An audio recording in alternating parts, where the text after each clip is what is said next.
Bonjour tout le monde, c'est là un enregistrement d'un cours dans le séminaire Management des ressources humaines destiné au master Marketing hôtelière et touristique. Du fait, ma foi, des risques de la contamination et du Covid-19, j'ai pris l'option pour faire un cours à distance à travers l'enregistrement de cette vidéo qui vous permettra de prendre connaissance concrètement, chacun en fonction de sa disponibilité, compte tenu de cet enseignement. L'enseignement, le module où le séminaire est intitulé Management des ressources humaines.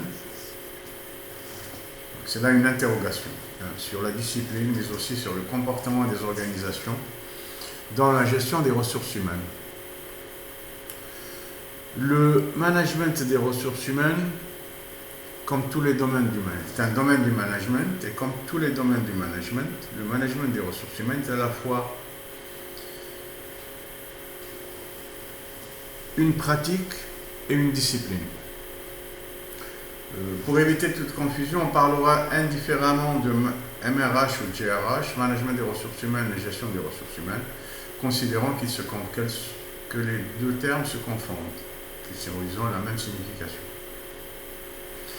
Donc le management des ressources humaines est une pratique, fondamentalement.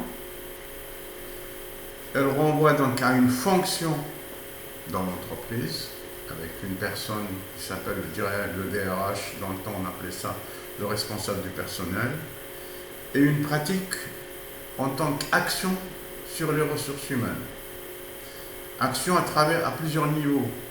Action au terme d'organisation du travail, donc de gestion de la force de travail, donc son articulation avec les éléments du processus de travail, à savoir les moyens de travail et les objets de travail, et les moyens de production, mais également les moyens intermédiaires, mais également action sur les ressources humaines à travers des pratiques de rémunération, l'exigence de discipline au travail, la protection liée au travail. Tous ces éléments sont des actions sur les ressources humaines. Comme nous sommes, il y a deux GRH à la limite. Globalement, on peut parler de gestion des ressources humaines ou management des ressources humaines en rapport à toutes les organisations. C'est-à-dire le concept général qui renvoie, ou l'organisation générale qui renvoie, l'entité générale qui renvoie à la gestion des ressources humaines, c'est l'entité organisation. Le concept d'organisation renvoie à une entité large qui contient aussi bien les organisations ou les entités non productives considérées comme qui sont en dehors du secteur marchand, tout comme les organisations qui sont dans le secteur marchand, qui sont les entreprises. Si je pars, de la distinction, de la typologie que fait, par exemple, la comptabilité nationale, c'est de dire que la comptabilité nationale fait une typologie des organisations, on dit qu'elle dénomme les agents économiques. Donc la GRH, c'est aussi une réflexion ou une observation ou une étude sur les pratiques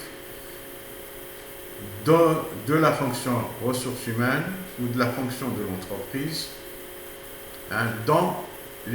au sein des différents agents économiques producteurs. Il y a un agent économique non productif qui s'appelle les ménages et qui n'a pas de fonction ressources humaines, c'est un espace de consommation.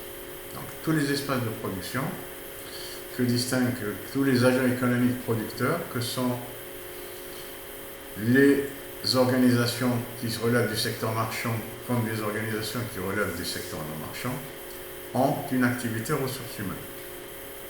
Ces activités ressources, la particularité, c'est que dans les uns, les objectifs des uns et des autres sont différents.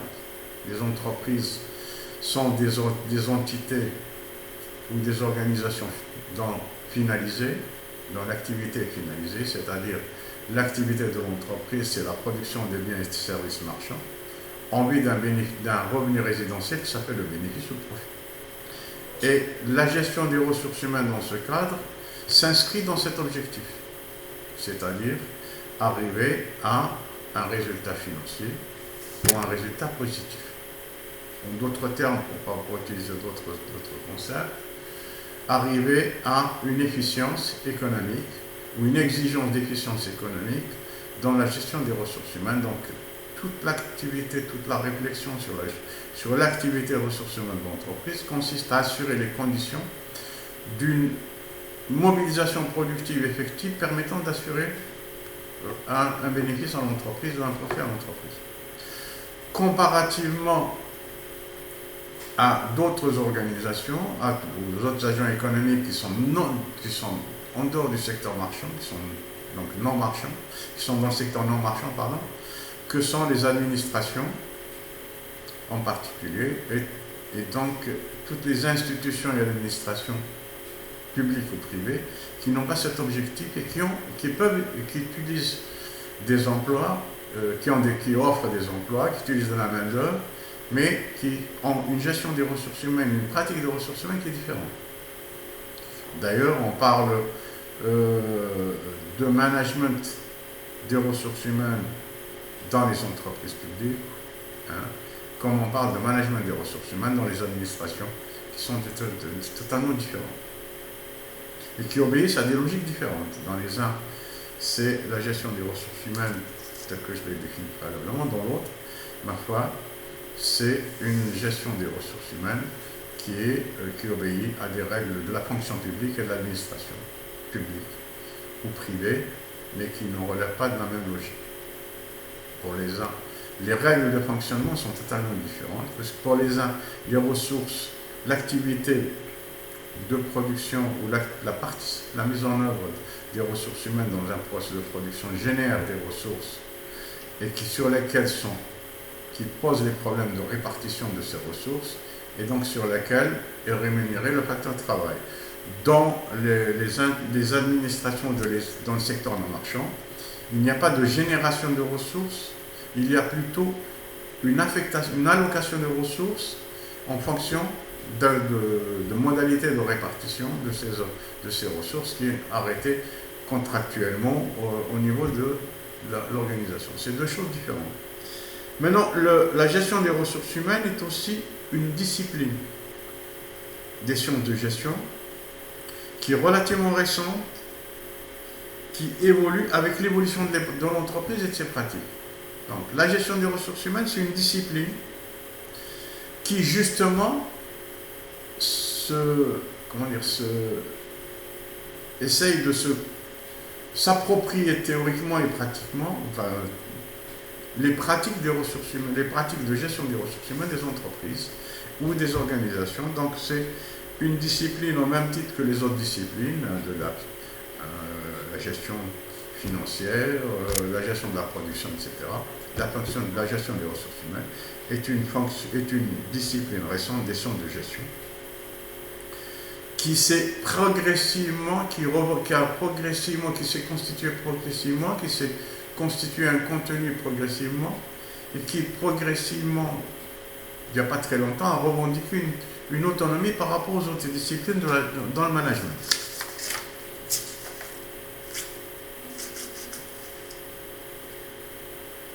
En tant que pratique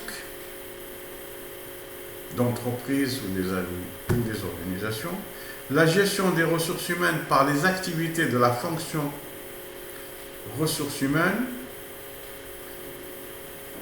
mais également en tant que fonction partagée, consiste à mettre à la disposition de l'organisation ou de l'entreprise les ressources humaines, donc la force de travail, nécessaires à son activité en temps et en qualité.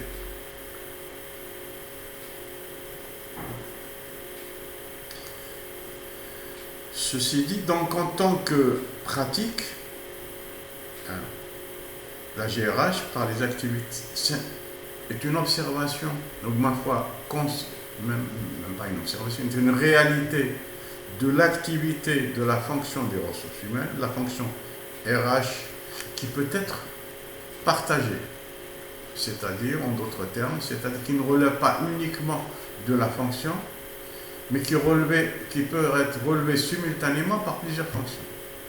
C'est-à-dire que la fonction, dans certaines activités, par exemple, la dimension stratégique de la fonction ressources humaines peut relever du conseil de direction ou du conseil d'administration auquel participe un petit peu tout le monde, qui trace les objectifs stratégiques dans la gestion des ressources humaines en termes de formation, de recrutement, d'investissement autour de leur formation, etc., qui relève à la fois, puisqu'il faut mettre des ressources peut-être financières, stratégiquement parce qu'on décide, ma foi, de du devenir ou de l'accès à des ressources humaines très compétentes et particulières qui coûtent très cher.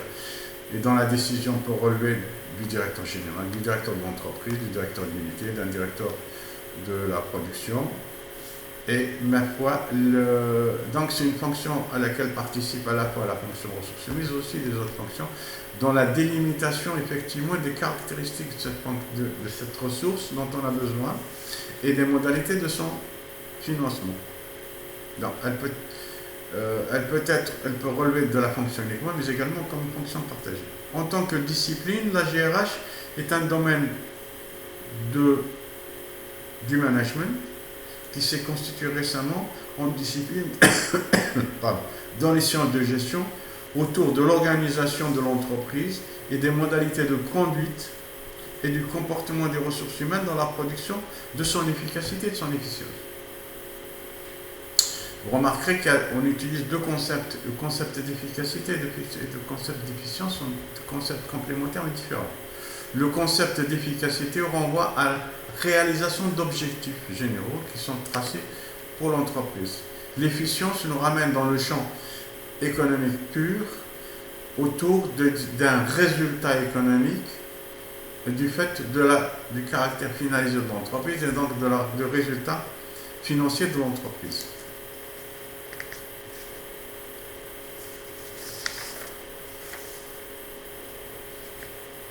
Alors,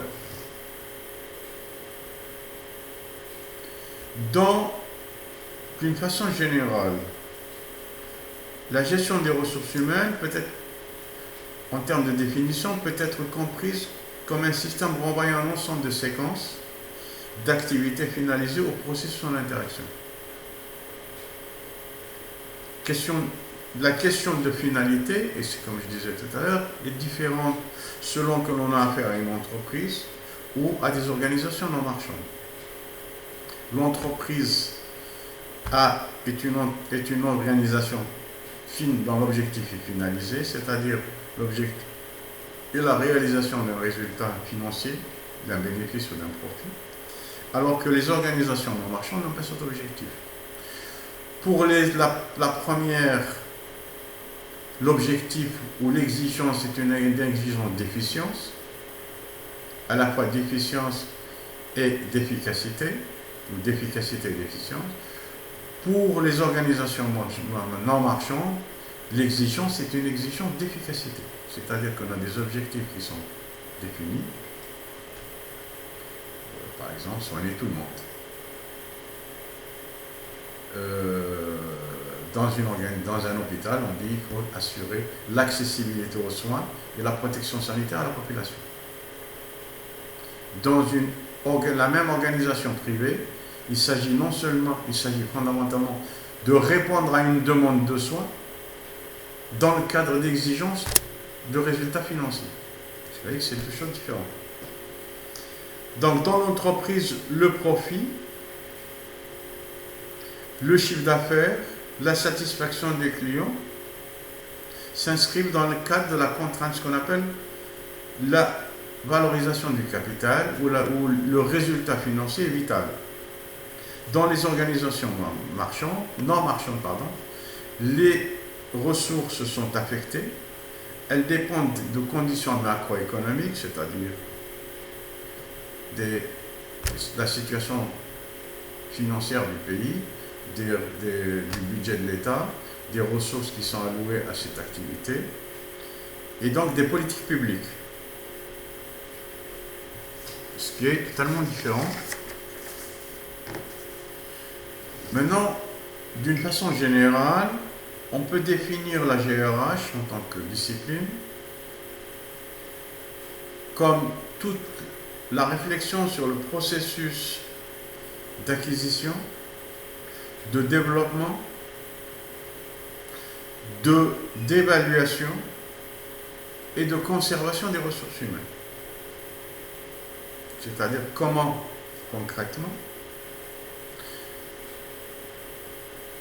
prospecter, chercher la ressource qui est nécessaire à l'entreprise et définir le profil de compétences dont on a besoin. Comment entamer le processus d'acquisition, c'est-à-dire accéder à la ressource. Comment assurer la continuité des compétences et de leur développement quant à l'évolution et au processus d'évolution de l'activité et des innovations qui sont liées. Et comment faire en sorte que l'on ne perde pas la ressource humaine dont on a besoin par rapport aux concurrents, par rapport à d'autres. Déperdition dans le sens où on vient vous la prendre, parce qu'on offre de meilleures rémunérations par exemple, mais conservation également dans le sens où le processus de formation, il y a un processus d'actualisation des compétences par la formation permettant au fait que ou évitant l'obsolescence des compétences dont on dispose. Il est évident que la manière de conduire ces activités est différente selon que l'on a la configuration organisationnelle de l'entreprise et ses modes de régulation. C'est-à-dire que la manière dont vous allez conduire les ressources humaines, donc vous allez organiser le processus de production est différente selon que vous êtes dans la manière dont est organisée la production elle-même. Si vous êtes dans une organisation du type taylorienne-fordienne, la gestion des ressources humaines qui colle à ce modèle, à cette situation organisationnelle est différente d'un modèle post-fordien ou pré-fordien, avec les modes de régulation qui sont totalement différents. Vous pouvez avoir des modes de régulation de supervision directe, comme des modes de régulation de supervision indirecte, utilisant la rémunération comme élément à la fois incitatif et coercitif. Il est évident que l'organisation d'une entreprise et la GRH d'une entreprise va différer également selon que l'on a affaire à une grande entreprise, une petite entreprise, une grande administration, une petite administration. Le secteur d'activité, parce que le secteur d'activité a ses caractéristiques, c'est-à-dire si vous êtes dans la sidérurgie, dans la chimie, dans le textile, les choses sont différentes du fait des caractéristiques techniques de l'activité, mais aussi de l'environnement autour. C'est donc toute la dimension contextuelle de la GRH qui est là, contexte technique, contexte socio-économique. Mais l'environnement institutionnel, l'environnement institutionnel, c'est fondamentalement compris dans le sens des institutions, dans le sens des règles formelles et informelles, telles que le définit l'économiste Douglas North, et qui renvoie donc aux règles de droit, au droit du travail, au droit institutionnel, au droit constitutionnel, au droit civil, à toutes les règles, et au droit conventionnel qui régissent l'activité de l'organisation.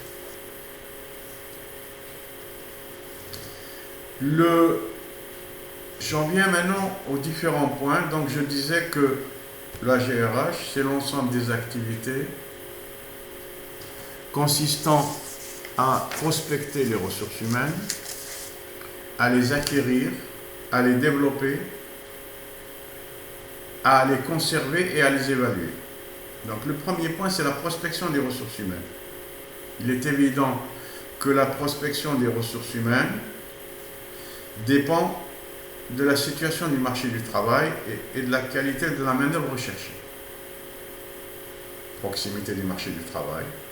Si vous êtes quelque part dans un petit patelin perdu, que vous avez une industrie, vous allez avoir des difficultés à acquérir de la main-d'œuvre parce qu'il n'y a pas un marché du travail à proximité du lieu de votre activité. Donc vous allez avoir tendance à vous installer dans un lieu où il y a de l'activité, où il y a un marché, un potentiel humain, c'est-à-dire une population susceptible d'être employée, et donc un marché du travail qui vous permet de rémunérer votre activité. Si vous êtes installé, vous remarquez par exemple les entreprises des hydrocarbures qui s'installaient de Hassim Saoud, de Hassim au départ, au début avant, dans les années 60, ou 70, avait recours énormément à des non-autochtones, pas non-autochtones, mais à de la main-d'œuvre qui est importée du Nord et qui coûtait beaucoup plus cher du fait des indemnités liées au déplacement, liées à l'environnement saharien. Et donc, ma foi, on avait recours à un marché du travail quand il s'agit de gens qualifiés qui venaient d'Alger, d'Oran, de Constantine, je ne sais d'où, de tel, pour venir travailler dans le sud. Donc, ils bénéficiaient de primes de déplacement importantes, mais également de primes d'isolement, etc.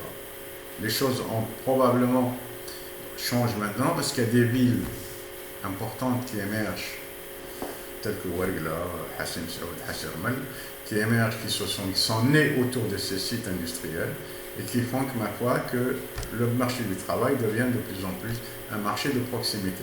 La preuve, c'est que maintenant, par exemple, on a eu des manifestations de jeunes chômeurs diplômés ou non diplômés du côté autour de la région de Hassim Saoud, de Ouargla, demandant à ce qu'il y ait la priorité à l'emploi et non pas avoir recours à des gens qui venaient du Nord pour prendre, entre guillemets, leurs emplois. Donc, ma foi, la proximité d'un marché du travail est importante. Ce marché du travail, généralement, en économie du travail, parce que l'économie du travail également réfléchit sur les problématiques de l'emploi et de la gestion des ressources humaines, mais souvent de l'économie, et qu'on a même une discipline qui est née, chez les économistes, qui s'appelle l'économie des ressources humaines. Donc, dans l'analyse du marché du travail, on observe une segmentation, enfin, du moins, tout un dispositif théorique autour de l'idée de la segmentation du marché du travail, et un dualisme dans le marché du travail entre un marché du travail, un marché primaire et un marché secondaire. Le marché primaire et le marché secondaire, c'est pour distinguer entre un marché du travail d'une force de travail qualifiée, c'est-à-dire un marché qu'on appelle marché primaire, et un marché secondaire qui est un marché de main-d'œuvre non qualifiée, qui obéissent nécessairement à des règles et des modalités différentes et des modalités de rémunération différentes. Donc la spécificité des qualifications, avec des spécificités des qualifications importantes, donc sur lesquelles on construit une théorie de la segmentation. Maintenant, ce marché du travail est un marché externe, dans le sens où on l'a présenté jusqu'à présent. Mais il y a toute une idée qui résulte de la théorie des organisations et de la théorie des coûts de transaction, qui consiste à considérer l'entreprise elle-même comme un marché interne. Et donc il y a un marché, comme un marché, mais un marché interne. Et donc il y a cette distinction entre le marché interne et le marché externe dans la gestion des ressources humaines. Le marché interne est un marché qui obéit à des règles hiérarchiques et d'autorité et fonctionnelle, alors que le marché externe est un marché qui obéit à des règles de rémunération, des règles d'échange. Un exemple très simple, ou du moins il y a un exemple à ce propos. Sonatrach, il y a quelques années, je ne sais pas si elle continue à le faire, avait institué l'idée d'un marché interne. qu'elle a dénommée bourse de travail. Je vous apprendrai plus tard l'intérêt de ce genre de choses. La bourse de travail, ben, c'est un processus organisationnel autour des ressources humaines qui consiste non seulement à décliner des postes de travail qui sont libres en interne, mais aussi à les pourvoir en interne. C'est-à-dire que quand quelqu'un part, par exemple, un poste de travail de cadre part en retraite, qui fait un poste de chef de département, de chef de service, je ne sais pas, directeur central, à recruter, ce poste qui est libéré est mis sur ce qu'on appelle la bourse de travail, il est mis sur est déclaré vacant dans un dispositif organisationnel qui s'appelle la bourse de travail. Et à ce poste-là, on pourvoit par des mécanismes internes de sélection et de candidature. C'est-à-dire que les gens qui répondent aux exigences du poste, quel que soit l'endroit où ils sont ou dans un endroit précis, postulent pour le poste et on prend quelqu'un sur la base de critères précis d'évaluation, par base d'entretien, d'évaluation concrète pour permettre de sélectionner une personne. Mais lorsque vous sélectionnez la personne, il est évident que la personne qui vient occuper le poste qui a été libéré a lui-même libéré un poste. Et donc, de manière séquentielle, jusqu'à arriver à un niveau de recrutement qui est bas, sur le plan de la compétence et de la qualification, et qui est beaucoup plus facile à pourvoir, et qui coûte beaucoup moins cher à l'entreprise pour son règlement. C'est là une démarche différente du recours au marché externe, c'est-à-dire au marché du travail, vu dans le sens traditionnel, c'est-à-dire aller à l'ANEM par exemple, et demander qu'on vous envoie les candidats que vous allez sélectionner et recruter après toute une procédure de sélection et de recrutement. Mais cette personne-là vient directement de l'extérieur et occuper un poste sans impact sur ce qui se passe sur les autres postes. C'est un choix, ma foi, qui est généralement fait lorsque, effectivement, en interne, vous êtes incapable de pourvoir à ce poste de travail. Donc, il y a deux marchés, un marché interne et un marché externe qui se complètent et le recours au marché externe, normalement, n'est fait que dans la mesure où le marché interne, le recours au marché externe, n'est fait que dans la mesure où le marché interne ne le permet pas. Vous ne réglez pas le problème. Deuxième point, l'acquisition des ressources humaines. L'acquisition des ressources humaines sont deux activités essentielles dans la gestion des ressources humaines. La sélection et le recrutement, c'est-à-dire l'intégration des ressources humaines ou de la ressource humaine dans l'entreprise, d'abord la sélection. Bon, vous faites d'abord la prospection. Vous allez envoyer, vous allez faire une annonce, dire à l'ANEM que vous avez un poste de travail ou des postes de travail qui sont disponibles, etc. Et donc vous allez prospecter sur le marché du travail. Après, là, vous avez un site électronique dans lequel vous déclarez des postes libres et vous appelez des candidatures. On peut effectivement également considérer que dans le pipe que vous avez au sein de l'entreprise, vous avez une multitude de demandes d'emploi qui vous ont été adressées, que vous avez laissées dans une armoire en attendant éventuellement qu'il y ait un besoin. Donc vous avez un gisement potentiel de gens à recruter. Après, sur ce gisement externe ou interne, sur les demandes que vous allez recevoir, vous faites une sélection. Vous allez choisir 2, 3, 4, 5 personnes. Et après, quand vous avez fait cette sélection, vous allez faire des tests de recrutement. Vous allez recruter. Donc vous allez tester, avoir des entretiens d'embauche avec les gens. Et puis recruter la personne que vous considérez comme qui répond aux exigences du poste et de l'activité.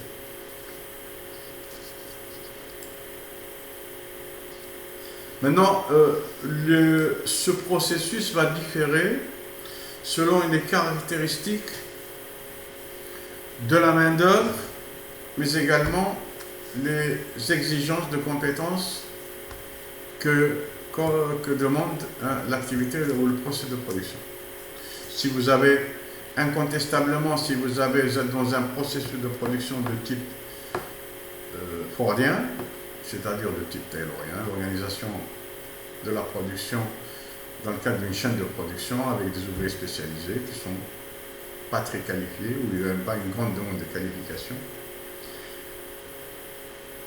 Dans le recrutement et dans la sélection de recrutement, les caractères physiques vont être essentiels parce que l'activité demande à des exigences fondamentalement physiques. Vous savez, des gens qui manipulent de la matière, qui ont besoin de force physique, ma foi. Donc on suppose que la caractéristique physique de l'individu sont suffisantes pour décider de son recrutement. Prenez un exemple, je prends un exemple très simple qui est connu.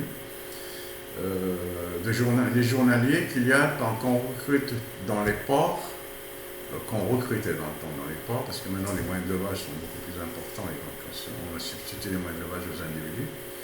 Mais ce qu'on appelait les dockers dans le temps, tous les jours on recrutait des dockers, ils faisaient la queue, et puis vous avez un contre-maître qui choisissait un certain nombre de personnes en fonction des besoins. Et l'aspect physique, c'est-à-dire la personne est corpulente, bien forte, bien en bonne santé, c'est surtout ça l'élément déterminant dans le recrutement. Maintenant, si vous allez travailler dans d'autres domaines, y compris éventuellement sur les docks, c'est pas évident que l'élément physique soit l'élément primordial parce que les moyens de levage sont substitués à la force de travail humaine. Et donc vous avez besoin non pas d'un individu qui prend des sacs ou je ne sais quoi, mais d'un grutier qui sache conduire une grue. Et cet individu qui sache conduire une grue n'a pas besoin d'une force physique particulière, mais de compétences particulières dans la manutention, des techniques de manutention et de la gestion de grue. Vous avez des tests psychotechniques avec des éléments dans le domaine psychologique. Et puis, dans ce processus de la sélection, après, vous avez l'intégration comme continuité de la sélection ou comme phase de formation-intégration. Alors, vous avez un autre problème, c'est l'intégration et la manière dont vous allez percevoir l'intégration. Vous allez percevoir l'intégration comme une continuité de la sélection. C'est-à-dire, vous allez vous dire que j'ai sélectionné A ou B ou C. Durant cette sélection, j'ai pu me tromper. Et donc, je me donne les moyens de revenir sur ma décision sans un coût de révision de mon point de vue.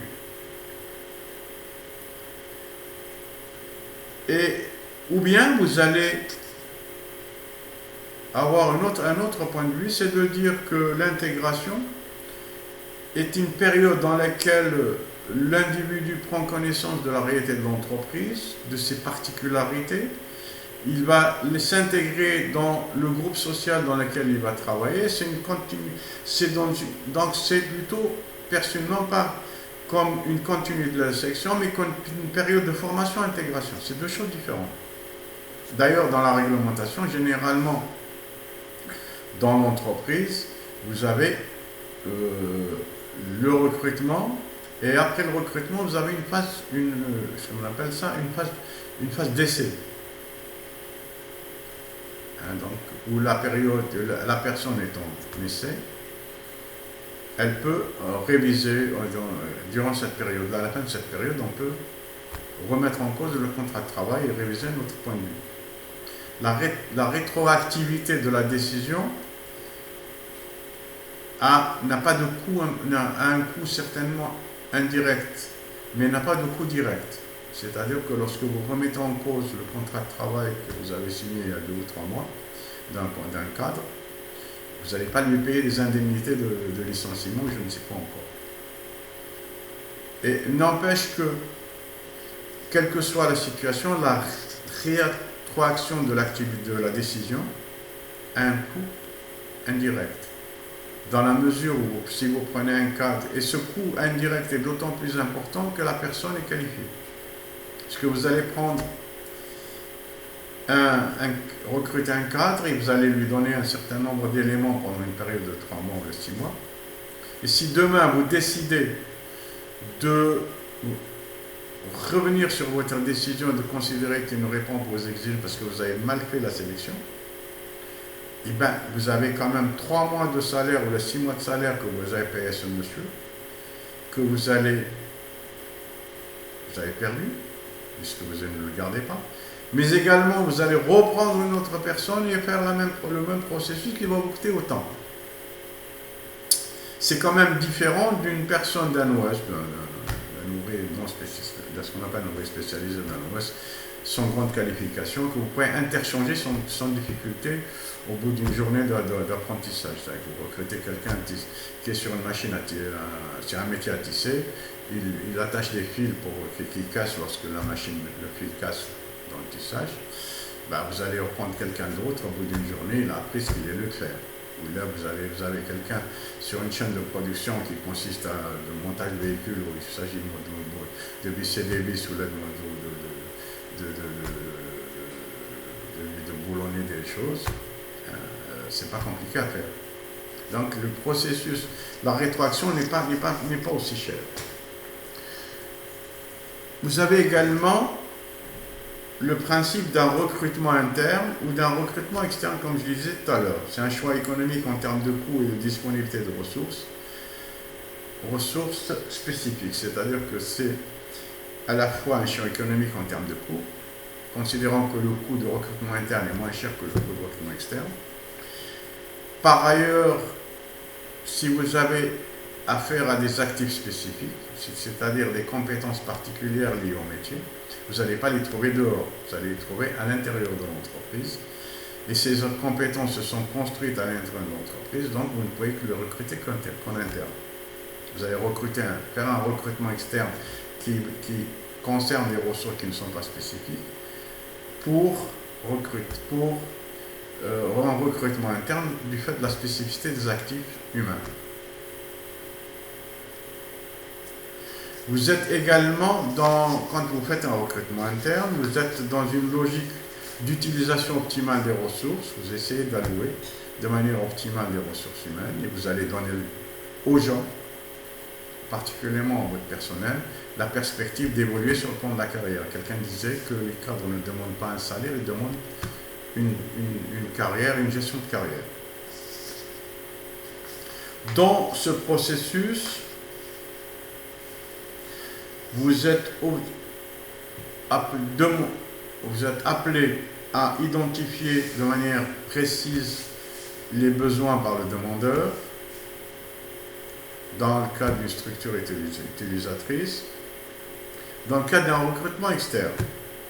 C'est-à-dire que lorsque vous faites un recrutement externe, vous êtes obligé de spécifier à partir de la demande de l'utilisateur la ressource humaine dont vous avez besoin. Dans le cadre d'un recrutement interne, c'est beaucoup plus simple, c'est beaucoup plus facile. Et donc je disais que le recrutement externe, ou le recrutement interne, il y a un pilotage de carrière et une gestion de la mobilité interne du personnel dans l'entreprise. Autre point de vue important, dans l'intégration des ressources humaines dans la structure, l'utilisation des ressources humaines est comprise comme un processus par lequel l'entreprise ou l'organisation obtient de ses salariés les services lui permettant d'atteindre ses objectifs.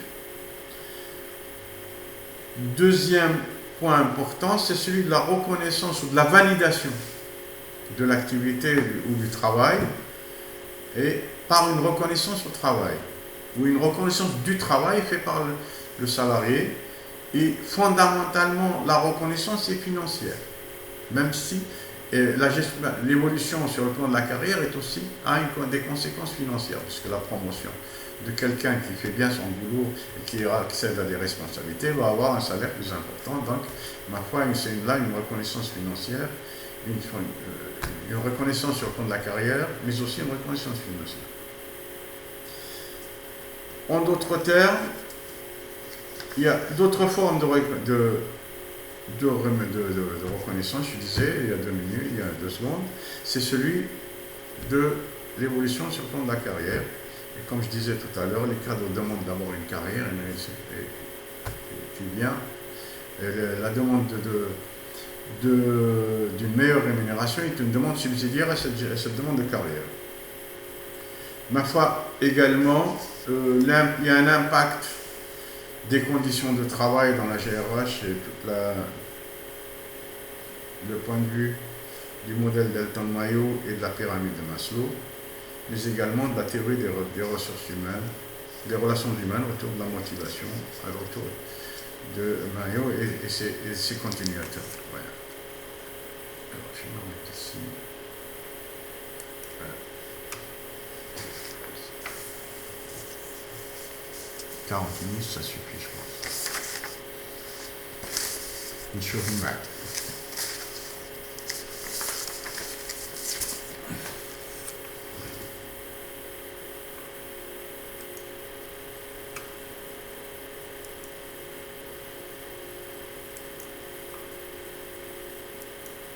Non, attends.